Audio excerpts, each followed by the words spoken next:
ধন্যবাদ জানাচ্ছি যে আপনারা মধ্যরাতে এবং অনেকক্ষণ ধরে এখানে অবস্থান নিয়েছেন। আমরা একটা তথ্য পেয়েছিলাম যে এই যে হোটেল সারিনার পাশে যে প্রিয় প্রাঙ্গণ যে ভবনটি, এটি হচ্ছিল গত যে ছাত্র জনতার আন্দোলনে গণহত্যা চালানো যে অবৈধ ফ্যাসিস্ট হাসিনা সরকারের একাধিকবারের বিদ্যুৎ ও জ্বালানি প্রতিমন্ত্রী নসরুল হামিদ বিপু সাহেবের এই বিল্ডিংটি। এই বিল্ডিং থেকে গত অগস্ট মাসে যে ঢাকার বিভিন্ন শহরে অস্ত্রধারী পেশাদার সন্ত্রাসীদেরকে ছাত্র জনতা হত্যা করার জন্য ব্যবহার করা হয়েছে, তাদের মাঝে টাকা বিলানো হয়েছে এবং এই বিল্ডিংয়ে আপনার নসরুল হামিদ বিপুর যে অফিস, সেখানে ইলেকট্রিক লকার, বল্টে টাকা, ডলার অনেক কিছু এখানে আছে। এটা আমরা জেনেছি কার কাছ থেকে? নসরুল হামিদ বিপুর নিরাপত্তা কর্মীদের কাছেই। কারণ আজকে যখন এই ফ্যাসিস্ট শক্তির পতন হয়েছে, তারা দেশের স্বার্থে সত্য কথাগুলো বলছে। এই কথাটি জানার পরে আমরা পুলিশের আইজিপি মহোদয়কে জানাই এবং সামরিক বাহিনীর বিশেষ করে ঊর্ধ্বতন কর্তৃপক্ষকে আমরা জানাই যে এই বাড়িতে অভিযান চালালে হয়তো এই গণহত্যা চালানের আলামত কিংবা অবৈধ অর্থ সম্পদের খোঁজ মিলতে পারে। তো প্রশাসন আমাদের কথায় সাড়া দেয় এবং আমরা যেহেতু তথ্যটি দিয়েছি, কাজেই যারা আমাদেরকে তথ্য দিয়েছে তাদের সহ প্রশাসন এখানে এসে অভিযান চালাচ্ছে। সাসপেক্টেড ফ্লোরগুলোতে তারা যাচ্ছে এবং আপনারা নিচে দেখেছেন যে কয়েকটি ফ্লোর থেকে ইলেকট্রিক বল্ট নিচে নিয়ে এসেছে এবং কয়েকটি ফ্লোরে সিন্দুক পাওয়া গেছে। এখানে অভিযান চালাচ্ছে, এখানে ম্যাজিস্ট্রেট আছে, পুলিশ এবং র্যাবের সদস্যরা আছে। আর যেহেতু আইনশৃঙ্খলা পরিস্থিতি পুরোটা বর্তমানে স্বাভাবিক না, পুলিশি ব্যবস্থাটা পুরোটা এখন পর্যন্ত কার্যকর হয়নি, কাজে এরকম একটা গুরুত্বপূর্ণ অভিযানে স্বাভাবিকভাবেই দেশের ক্রান্তিলগ্নে সেনাবাহিনী যেভাবে সহায়তা করেছে, এখানেও সেনাবাহিনী সেই সহায়তাটা করছে। তো এই অভিযানটা সম্পন্ন হলে হয়তো আমরা জানতে পারবো যে এখানে কি কি পাওয়া গেছে এবং এটার হয়তো যারা প্রশাসনিক দায়িত্বে আছেন তারাই বলতে পারবেন। আমরা জাস্ট তথ্য দিয়ে সহযোগিতাকারী জনতা হিসেবে আমরাও আগ্রহের সাথে আছি। ওখানে আমাদের যাওয়ার অথরিটি নেই, ওখানে দুইজন ছাত্র প্রতিনিধি, এই ছাত্র আন্দোলনের যারা সমন্বয়কের দায়িত্ব ছিলেন তারা আছেন এই প্রশাসনের সাথে, আর যিনি সোর্স তিনি আছেন। তো তারা এখন ফ্লোরে ফ্লোরে ঘুরছেন, বিভিন্ন আলামত সংগ্রহ করছেন। আচ্ছা, ওই সমন্বয়ক দুইজন ওনারা কারা এবং এই পর্যন্ত, অর্থাৎ আমরা যদি 2টা থেকে ধরি 5টা পর্যন্ত, এই পর্যন্ত কি পাওয়া গেল? আপনি তো ঘুরে আসলেন। আমি দেখেছি যে নিচে কিছু বল্ট এনে রাখা হয়েছে এবং উপরে যারা আছে ওরা আমরা জানার জন্য যে কিছু পাওয়া যাচ্ছে কিনা, বলছে হ্যাঁ টাকা পয়সা এগুলা পাওয়া যাচ্ছে। আর ওখানে আছে ঢাকা কলেজের ছাত্র আন্দোলনের সমন্বয়ক ছিলেন নাজমুল, প্রাইভেট বিশ্ববিদ্যালয়ের ছাত্র সমন্বয়কের দায়িত্বে আসাদ বিন রনি এবং যে সোর্স ওনারা মানে অথরাইজ হিসেবে। এবং আপনারা জানেন যে বিশেষ করে এই তথ্যটি আমরা 12:30টায় প্রশাসনকে অবহিত করার পরে তাদের একটা প্রতিনিধি এখানে আসে, কিন্তু আমরা লক্ষ্য করেছি যে তারা অভিযান চালাতে ব্যাপক গড়িমসি করছে এবং একজন আরেকজনের দিকে ঠেলছে যে কে অভিযান চালাবে, কার অথরিটি, কার এখতিয়ার।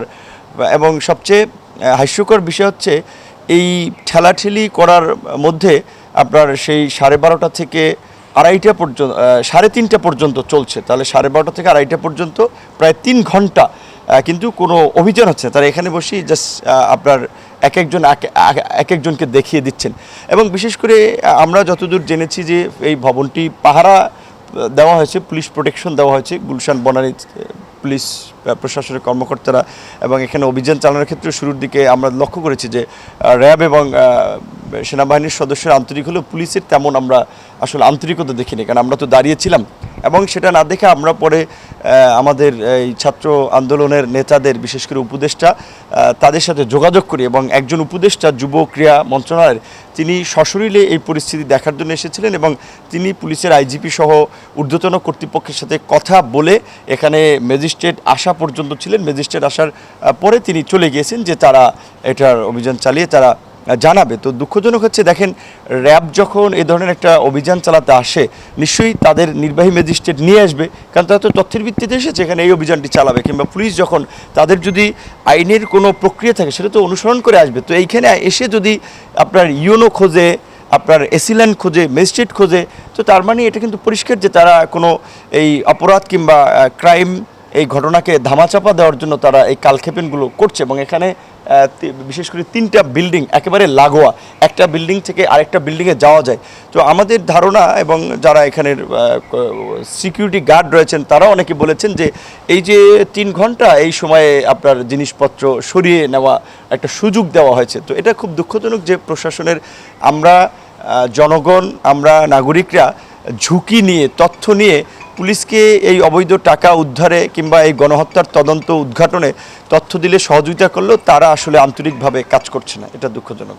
মানে আমরা যেটা বলেছি, ওনার সিকিউরিটি গার্ডে নিয়োজিত তারা কেউ তথ্য দিয়েছেন, তারা অফিসে আসছেন, দেখছেন এখানে এই সমস্ত লেনদেন হচ্ছে। এবং বিশেষ করে তিনি বলেছেন যে এই ঢাকা শহরে বিশেষ করে এই 4 তারিখের এবং বিশেষ করে যে হত্যাযজ্ঞ চালানো হয়েছে, সারা দেশের অস্ত্রধারী ক্যাডারদেরকে এখানে এনে আপনার প্রত্যেককে ব্যাগ ভরে টাকা দেওয়া হয়েছে যে তাদেরকে এই অপকর্মগুলো করার জন্য। সেই জন্যই আমরা বলেছিলাম যে বিল্ডিংটির এখানে আরও কোনো ধরনের ডকুমেন্টস, আলামত পাওয়া যায় কিনা, সামগ্রিক বিষয়গুলো আর কি তদারকি করে দেখার জন্য। আমি যতদূর শুনেছিলাম, আমাদেরকে যারা তথ্যটা দিয়েছিল তারা গতকালকেও প্রশাসনকে তথ্যটা দিয়েছিল।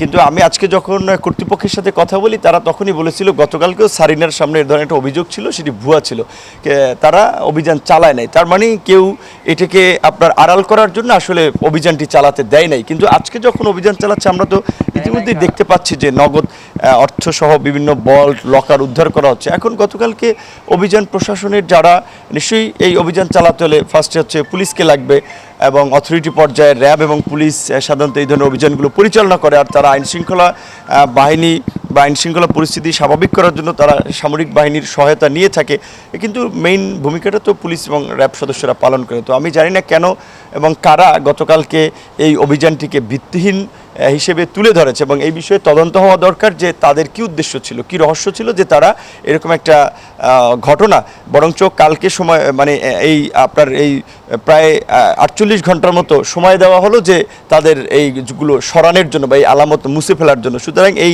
ঘটনার এই গাফিলতি কিংবা এই ঘটনাগুলো লুকোচুরি, ধামাচাপা দেওয়ার সাথে যারা জড়িত, তাদের আমরা তদন্তের মাধ্যমে বিচারের মুখোমুখি করার দাবি জানাচ্ছি।